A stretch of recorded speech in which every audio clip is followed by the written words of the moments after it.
I have a new no scraps sketch set that helps you take 2 sheets of 6x6 paper and turn it into 4 cards and have no scraps left over. Hey, it's Beth. Welcome. I do have another no scraps sketch set out. We are up to set number 10. It is another 6x6 set, and it allows you to take 2 sheets of 6x6 paper, and you've got 2 sketches that you make 2 each of. So with every 2 sheets of 6x6, you'll get 4 cards. You get the cutting guide and the sketches and some notes and instructions to help you turn your paper into 4 cards with no scraps left over. You will need to provide cardstock for your card base and your sentiments, and then any embellishments that you want. This is also the Bringing Back Basic Gray collaboration. This is just a small collaboration I do with my friend Sarah, who's Crafting and Relaxing here on YouTube, and Kathy, who's Stampin' Cat over on Instagram.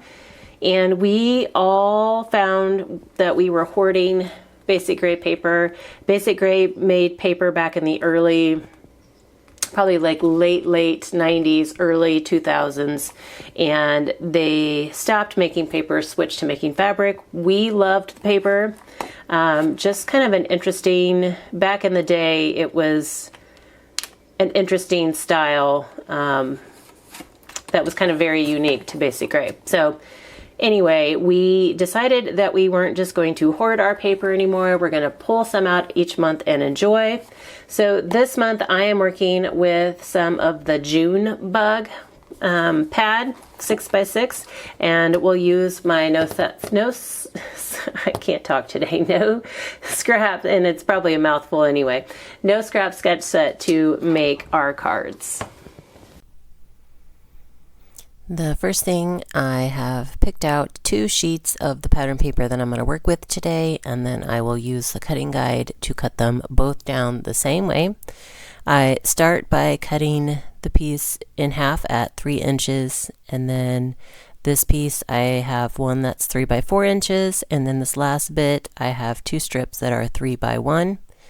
And then for this next chunk, I just cut down the middle at 1.5. And then cut 1 strip at 4 3/4 and 1 at 4 1/4. So if you have paper that has a pattern on it that has a specific orientation, top or bottom or whatnot, be sure to pay attention to that when you're cutting down the strips. All of the pieces are pretty much on the cutting guide how they will go on your card, as far as, like, you know, being vertical or horizontal. So keep that in mind when you are cutting down, if you do have a noticeable pattern that has to have that, you know, has an orientation. Neither of my patterns, they're pretty general, so I don't have to worry about that today. And I have left this video in real time so you can see how quickly your 4 cards can go together. And please remember that my sketches are like a baseline. You can keep them as simple or make them as elaborate as you want. I'm going to start with sketch A, and you use the 3 by 4 inch piece and then the 2 of your 1 inch strips. And I like to just cut mine in half in the middle, kind of at a diagonal, so I know for sure which end is the straight end that goes up against the card. And I'm going to start by gluing these two strips down in kind of the middle of the top and the bottom of the card. The goal is to make it look like it's one continuous strip going underneath that 3 by 4 inch rectangle piece. And then I alternated whatever, like the patterns of my strips versus the patterns of the rectangle. If you have double-sided paper, you have, you know, more options than this.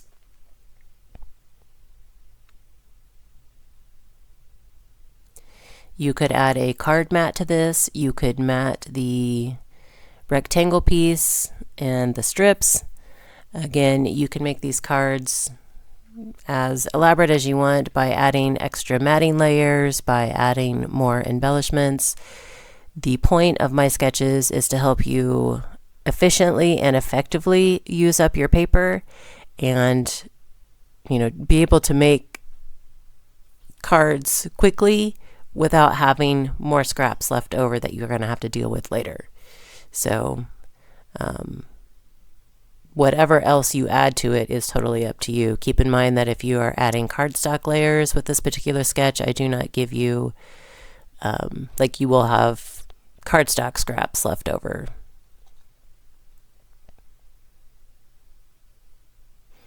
I need to change my trimmer blade because it's not giving me a very clean cut. And I always think about that when I'm in the middle of a video and then forget about it later on. So I need to write myself a note to do that. So what I'm wanting to show you here is that for sketch A, you can turn your card horizontal or landscape. It's up to you. Again, keep in mind the pattern of your paper and if it needs to go a certain direction.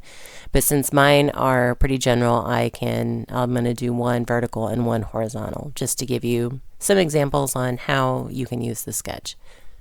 And on the sketch, I have like a flower embellishment. You can use any shape as well. And then I have a sentiment kind of at the bottom. Again, you can do whatever you want on this rectangle. You could add a journal card. You could add a large sentiment. I just did a flower, a layered flower, and then a happy birthday sentiment at the bottom.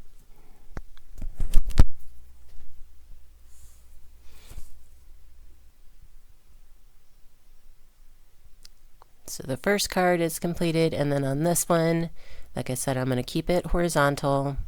I already have the flower layers picked out,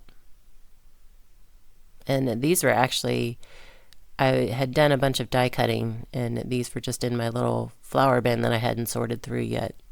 So I was able to use up some scraps from a previous project.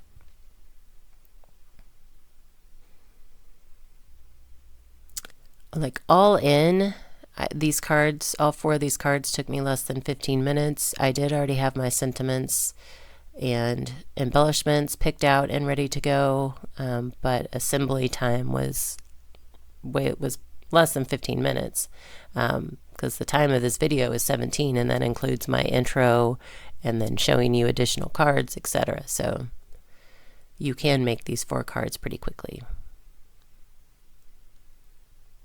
So on this one, I'm still using a flower and a happy birthday sentiment. I'm just putting them horizontal across the card instead of, you know, one over the other. So our sketch A cards are done. I did another round of cards where I used 4 sheets of pattern paper just to give you examples of what it would look like if you had more patterns to play with. That piece had a flower already on it. I didn't have to do anything to it. Here again, I turned it horizontal. This one I added a black mat. This one, instead of flowers, I used balloons. And then this one I added a card mat and a mat to the rectangle, and then just kept it simple with the sentiment there in the center. So just wanted to give you some more ideas on how you can use the sketches. Moving on to sketch B. For this one, I'm going to take my strips and add fishtails at the bottom. For my fishtails, I like to add a little cut up the center of the strip and then cut in from one side, turn it over, and cut it in from the other side. This method works best for me. If you struggle cutting fishtails, you might find this helpful. I'm not one who can just cut the fishtail from one end to the other and have it even. I don't have that talent. So I have found this hack kind of helps keep my fishtails pretty even. If you had a banner punch, you could use that on these as well. And for this card, again, it would be helpful if we had double-sided paper, but I wanted to show you that you don't have to have double-sided paper. You can make it work.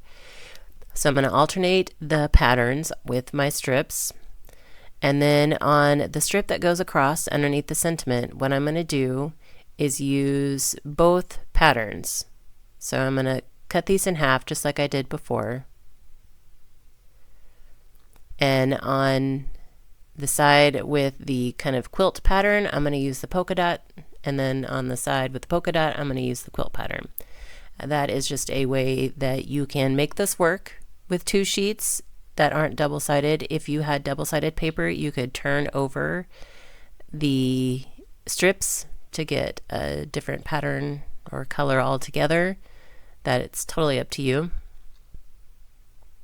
Or if you're working with more patterns, again, I will show you that here, the examples when I worked with 4 sheets, how you can mix and match the patterns a little more as well. But if you are just working with 2 sheets like the sketch calls for, it is totally doable to not have to have the same pattern overlaying itself.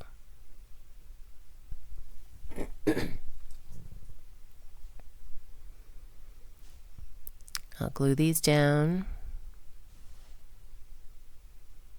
trying to keep them level.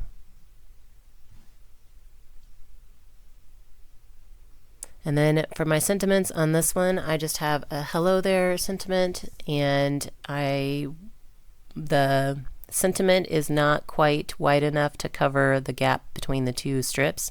And so I brought in a scrap of black cardstock that I punched. I think my sentiment is like a 1 3/4 inch circle. And so I brought in a 2-inch punch to cut the black cardstock matte to go behind it. And then that totally fills the gap. So it's perfect. And I decided I wanted to add a little bit of something at the bottom of the card. And so I'm going to bring in some little vinyl circles that I had cut out of scrap vinyl. So they're kind of like, they're enamel dots with no dimension. And I had just cut them out of some scrap vinyl. So I'm just going to add those at the bottom. Again, you can add more embellishments to this if you like. This is just what I decided to go with. On the second card for sketch B, I'm going to do the same thing, alternating the patterns. I will have the sketch set linked in the description box below for you. It is housed on our website, so you should be able to download it, print it, whatever you need to do, hopefully without any issues. And all of the sketch sets are on the website, so if you need to go back and access any of the previous 9 sets, you can find them all there. If you use my sketch sets and share your photos on social media anywhere, I would love for you to tag me at Bourbon Creek Crafts and use the hashtag BCC No Scraps, so that way I can find you and see your work and maybe share it.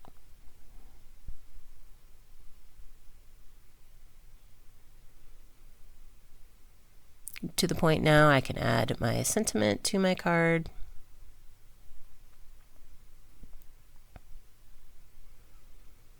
And that's how quickly these 4 cards went together. I mean, it didn't include my prep time, I guess, of choosing the papers and the embellishments or in the sentiments, but it still goes together pretty quickly. And even if you have 4, in the other examples I'm showing you, I had 4 sheets, so it made 8 cards, and even that went pretty quickly. So those are the 2 cards I made with these 2 sheets of pattern paper, and then I'm going to show you the cards that I had with the 4 sheets. So on that one I brought in some matting and I used a square sentiment. That one just kind of used the papers, just mixed and matched the patterns with some different sentiments. So the only thing we haven't done yet is taking those little rectangle pieces that were left over from cutting our strips for card B, and I will just add some fishtails to those, and I'm going to add those to the inside of my card. So on the card sketch, I just wanted to note, and I do note it on the sketch set itself, the PDF, but the cutting guide has shades of gray and then numbers on each piece that coordinate with the shades of gray and the numbers on the sketches. So, you know, if you have any doubt as to where one piece might go, hopefully that will help you get the pieces where they need to be. And then I do note that these are kind of extra pieces that would be great to go on the inside of your cards.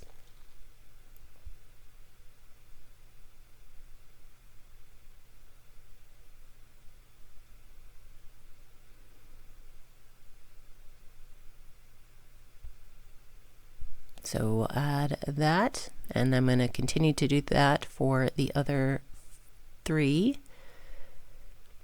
And since this is a collaboration, I will have Sarah and Kathy linked in the description box below for you as well, if you want to go and check out their basic gray projects. It's funny, we all seem to have different papers. So we all have different things that we're playing with each month.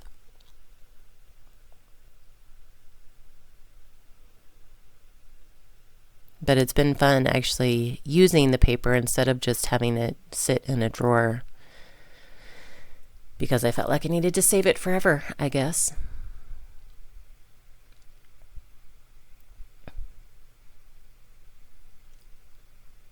Okay, those 4 cards are done, like I said, in less than 15 minutes. 4 cards that you can add to your stash. So here I'm just going to show you all, like, the 4 cards I made today, as well as the 8 cards I made off camera with the different examples. I hope you guys enjoyed this sketch and enjoyed the ideas and inspiration, and will go download it and print it and have some fun with it. It's been a lot of fun making these, and they are helping me work through my stash, so I hope they can help you work through your stash as well. As always, I thank you guys so very much for your time, and I hope you all have a very crafty day.